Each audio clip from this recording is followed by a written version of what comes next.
Assalamualaikum warahmatullahi wabarakatuh. Perkenalkan, nama saya Nurhalisa dengan NIM D01230002 dari kelas 3A. Adanya video presentasi ini untuk memenuhi tugas UAS mata kuliah Kondas Bahasa Indonesia yang diampu oleh Ibu Yunika Aprianingsih. Baik, materi saya yaitu tentang strategi wali kelas dalam mengatasi kesulitan belajar siswa kelas 1 SDN 57 Sungaraya.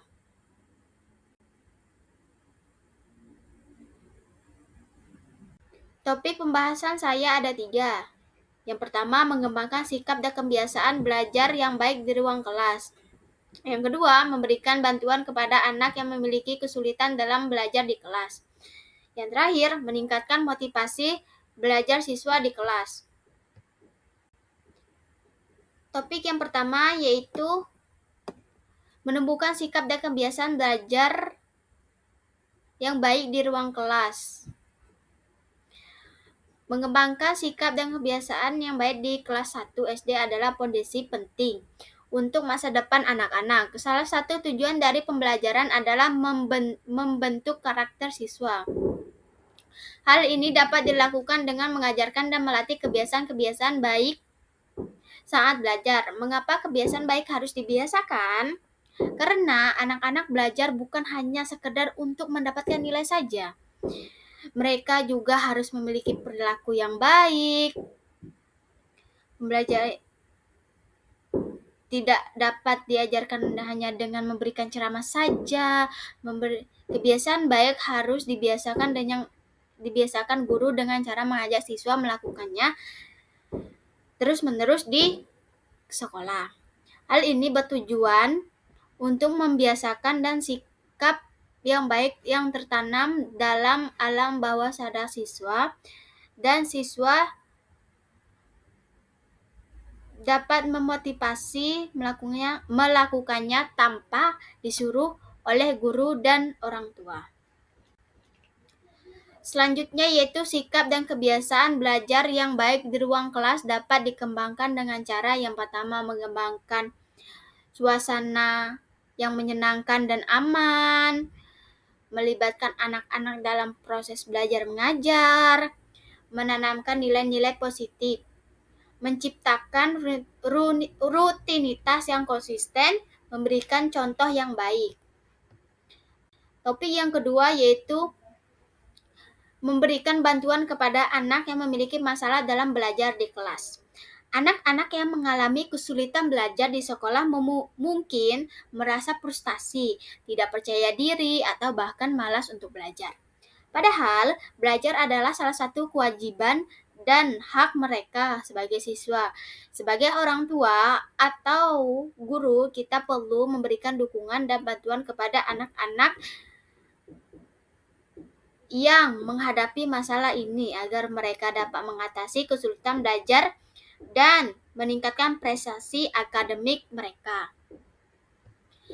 Selanjutnya, bantuan yang dapat diberikan kepada anak dengan masalah belajar di kelas antara lain yaitu membimbing belajar individual antar kelompok, memberikan pengajaran remedial, memberikan motivasi, memberikan umpan balik, memberikan tugas yang singkat dan konkret, menggunakan metode pembelajaran yang bervariasi dan lebih mudah dipahami oleh siswa tersebut. Memberikan bantuan untuk mencatat materi pembelajaran, memberikan bantuan untuk membuat ringkasan pembelajaran. Topik yang ketiga yaitu meningkatkan motivasi belajar siswa di kelas. Guru harus bisa memilih metode yang digunakan untuk meningkatkan motivasi belajar siswa. Pemilihan metode ini yang menjadi tolak ukur apakah siswa merasa jenuh atau antusias dalam kegiatan belajar mengajar. Metode belajar sendiri sangat beragam, mulai dari berdiskusi langsung, berdiskusi melalui aplikasi, diskusi kelompok, dan lainnya. Berikut beberapa cara yang bisa dilakukan untuk meningkatkan motivasi belajar siswa. Yang pertama, membuat siswa lebih aktif Yang kedua, menciptakan kompetisi sehat. Yang ketiga, memberikan umpan balik yang konstruktif. Yang keempat, menciptakan lingkungan belajar yang nyaman. Yang kelima, menggunakan media pembelajaran yang interaktif. Yang keenam, menciptakan tujuan belajar yang realistis. Yang ketujuh, memfasilitas kerja siswa. Yang kedelapan, melibatkan orang tua dalam proses memotivasi belajar siswa. Selanjutnya yaitu kesimpulan dari